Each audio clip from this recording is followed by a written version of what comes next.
the big homie, Dr. Boyce Watkins, and the big homie filmmaker, Mathis, two amazing trailblazers on the planet, both on the show.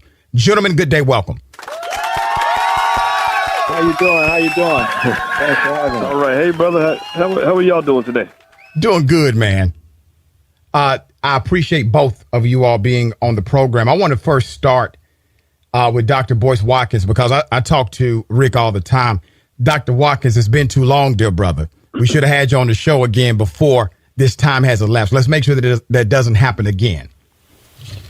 Absolutely, brother. I have so much respect for your work and your professionalism and your consistency, man. You know, if we could make 1 million more like you, our community would be on top of the world, man. So I'm honored to be here. Thank you. Man, that's a high honor coming from you, sir. Thank you for that.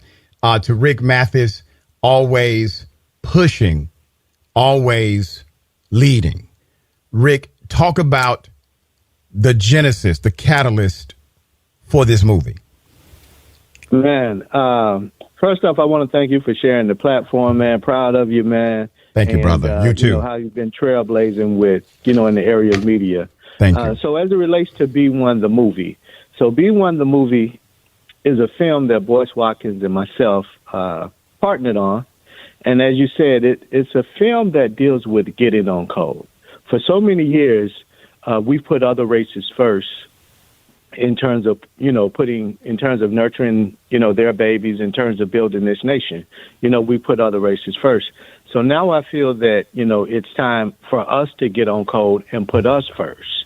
If you look at them being on code as it relates to Kyle Rittenhouse, as it relates to Zimmerman, when that happened back in the day, and those issues happened, years ago, they got on code and they put money behind them to get the proper attorneys to get them off. And they got off. And, it's been 10 years now since we first used the hashtag Black Lives Matter. That started in July of 2013. It's been 10 years, and what has happened? We have to look at action items and things that we can do to help us get on code. So that's really what this film is about. This film is comprised of, this film is looked at as a brand. It's B1 the movie, it's B1 the soundtrack, and B1 the curriculum. It's actually a curriculum that goes with the film, wherein it reflects the film and it offers practical solutions and things and exercises that we can do immediately after watching the film to help us get on code. So that's what B1 the movie is about, the Code of Blackness. I think it's a beautiful thing. You're highlighting a nuance that needs to be talked about openly. Make America Great Again, that was code. MAGA, that's code. We did not understand completely what it meant on day one, but no one should be confused about what it means today. You see the legislation, the statutory dynamics, the rhetoric was always in the background. Now it is in the foreground. There is no Republican Party anymore. The Republican Party is defined by what Trump says it is currently. The interesting element you brought up was the economy factor. The economy factor. And I want to go to Dr. Watkins about this because Rick is correct, dear brother. When Rittenhouse and others were in the mainstream conversation, his folk, and I say that intentionally, they did not allow our conversation about Rittenhouse to determine their conversation about Rittenhouse. But too many times we allow other folks' conversations about our leaders to determine our conversation about our leaders. So, Dr. Watkins, talk about the economic factor in this. Yeah, well, you're 100% correct. And, that's why your platform and others like it are so important, because we have to have our own conversations. Because if you don't have your conversations, others will have their conversations for you. That's right. And so in my particular position, I have chosen to let go of almost every single thing I could think of that might divide me from supporting people that truly care about the community and really focusing on simple things, starting with the economics. Remember, America is a capitalist country. That means that money kind of drives everything. If you want to understand politics, look at the money. You want to understand what's happening in our communities, look at the money. Where's the money going? You understand the stressors of our day-to-day life, look at the money. Who do we work for? What do they care about us or not? Do we own the businesses that we end up working for? Do other people own those businesses? So the fundamental belief that I have is very basic, that we need to really start with our children and then ourselves as well, and rethink how we even look at economics. I grew up in a household where when I talked about money, the first thing I heard was get a job, get a job, get a job. When I talk to my kids, they hear things like start a business, make an investment, buy some real estate, learn how to run an entity. So that way you can succeed. You can be very wealthy, but you can also employ other people that look like you. You can go and support schools in your community. You can support movements in your community. Remember, the civil rights movement was backed by the millionaires like the A.G. Gastons of the world, who built the wealth to provide the economic fuel necessary for Dr. King and others to do the important work that they were doing. So effectively, that economic muscle, almost like the Godfather of Harlem, the way Bumpy Johnson provides certain muscle to Malcolm X, I think that is something that we can look at moving forward as a way to really fortify our community and make us less vulnerable to outside forces that may try to harm us. I want to keep both of you gentlemen beyond the break. And before I go to the break, Dr. Watkins, I want you to consider something. And I'm going to cite a quote attributed to you that I thought was profound. And I want you to unpack it on the other side of the break. It says, you proclaimed that Bill O'Reilly and Sean Hannity were, quote, un-American borderline Klansmen who graduated from the Rush Limbaugh School of Arrogant Self-Righteousness. Let me first confirm that you did, in fact, make that quote. I did. That was beautiful. Me. Wow, remarkable. You do your research. Oh, there. yes, sir. So on the other side, I want you to unpack that for everybody. All right, we got more. News and Talk 1380 WAOK. What's happening? Welcome back. Realest Man on Radio. Good to be with you. B1, the movie, The Code of Blackness, highly anticipated documentary, challenging our perceptions, igniting conversations about getting on code. It is interesting. We must have this conversation. On code is something that we should never be off of, given the dynamics we currently face. It is true. All white people are not on the same page. That is a true statement. I'm looking at a comment online. You're right. All white people are not on the same page. They don't have to be, because the book was written for them. And when the book is written for you, you don't have to be on the same page. You don't have to make conscious agreements. The book was written for you. All right. 404-726-1380. We have Dr. Boyce Watkins and filmmaker Rick Mathis. Before I went to the break, Dr. Watkins, I proffered a statement that you made. You said Sean Hannity, Bill O'Reilly, they're un-American borderline Klansmen who graduated from the Rush Limbaugh School of Arrogant Self-Righteousness. Unpack that for us. Well, I'll start with what you just said, which was really interesting. Your commenter mentioned that not all white people are on the same page. Mm-hmm. One area where historically most of society has been on a pretty strong similar page is in the oppression of black people. Yes. If you read books like Powernomics and Dr. Claude Anderson's books, Black History Reader, he talks about specific laws and literally legal codes. And to use that word code, mm-hmm. They literally had legal codes that were designed to make sure black people remained ignorant, that we remain uncompetitive, that we remain divided. And this is written into legal code.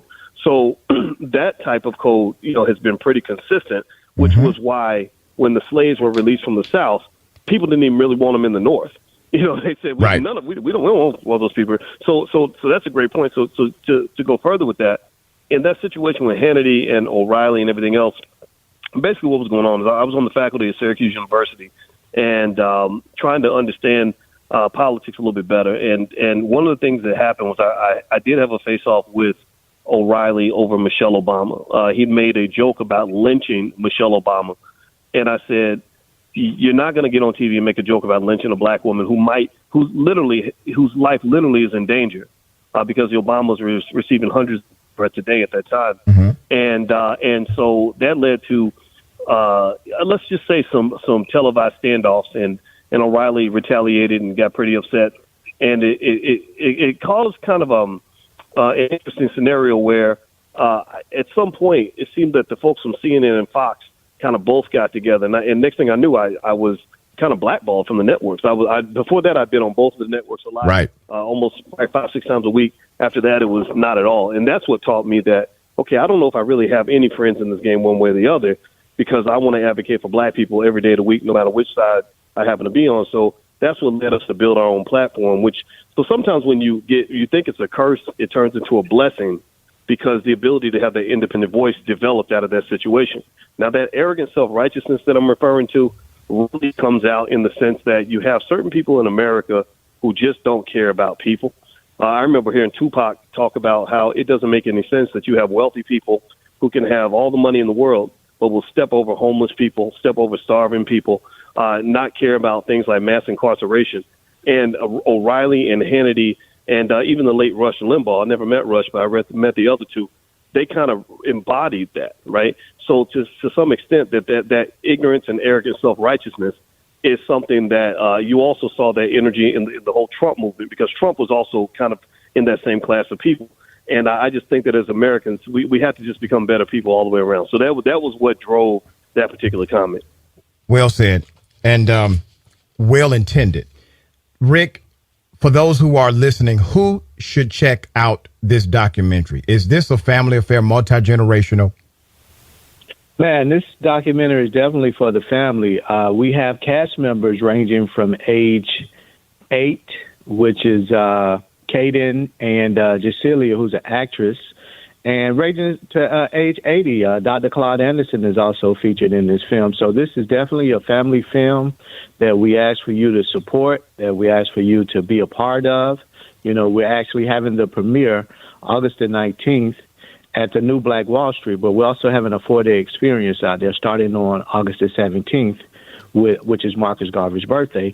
And by the way, this happens to be Black August. Mm-hmm. You know, and I wanted to just touch on that real quick. You know, a lot of people, Black August is recognized as historical acts of resistance and reflects on the history of freedom fighters. Black August is a time when we acknowledge the people that came before us, the ancestors that came before us, you know, that put their life on the line to fight for us so that we can stand on their shoulders and we can, you know, win in society. So that's what Black August is about. And there's also Black Business Month. You know, we're definitely going to support the Black businesses at the New Black Wall Street. So this is definitely a family project that features Dr. Boyce Watkins, his lovely wife, Dr. Alicia Watkins. We also have speech from Arrested Development in this film, Queen of Four, Dr. George Frazier, Dr. Claude Anderson, whom he referenced earlier, Professor James Smalls. We have a crew of like all-star cast. I call this the Coming to America of wokeness. You know, that's what this film, that's the cast members that we have in this film. So love it. It's definitely a family-friendly film. New Black Wall Street. That's at 8109 Mall Parkway, Stonecrest, Georgia. Rick, once again, for those who would like to participate, do they need to RSVP? Where can they get tickets? Let's get some info. Yes, you can get tickets at b1themovie.com. You can also follow us on Instagram, Facebook at B1 The Movie. So everything is B1 The Movie. Go to b1themovie.com. And I definitely appreciate, you know, your time and for sharing your platform with us, Dr. Richey. Proud of you, man. You know, I know your story, man. And you also been in several films that I produced before. You made me a movie star. Projects. That's right, brother. I remember, man, let me tell you something, man. I remember going to, what was the church we went to, Rick? Where we had one of the Impact. That's right. We went to Impact Church. About 800 people. Man, that place was packed. It was packed. Rick is going to pack the room out every time. I was honored to be in that movie. It was actually one of the first, probably the first movie I had ever been in. And it was such a meaningful documentary about economy. And during that time, I was starting my business acumen, being a commercial developer. And you were able to highlight my first commercial purchase That's what's in that movie. Fast forward, I got a bunch of commercial properties now, from radio stations to multi-use office complexes. I'm thankful. But that movie really set a tone. I knew I needed to stay in that place because that movie is so damn educational. To Dr. Watkins, Doc, before we go, I would like for you to leave us with some parting words of wisdom. Okay, well, the word I'm going to use is the word children. Our children that's our multi-trillion-dollar asset. We must invest in our children, even though we know that many of the public schools do not. In Chicago, we have 55 public schools that did not have one single child that could do math or read at grade level. And I think that is a state of emergency. They did not have one child. And so one of the things that we have in the Black business schools, we created a project called Project 2070, where we believe that if we pour into our children and teach them economics at an early age, that means learn how to start a business by the age of 12, buying them stock on the day that they are born and consistently doing that until they're in their 20s, teaching them the fundamentals of real estate. Our children by the year 2070 will form a generation that will be a highlight reel for the world in terms of economic thinking. I believe we can be as good at economics as we are at basketball, football, and everything else. And it's just going to take some work. And I know we can do it because we've done everything else. Love it. Thank you both for bringing us B1, the movie, the Code of Blackness, and everything else you gentlemen do. You all have a great day. All right. God bless you. Thank you. God bless, man. It's amazing. These brothers are doing the work. 404726-1380. Beautiful thing. Beautiful thing.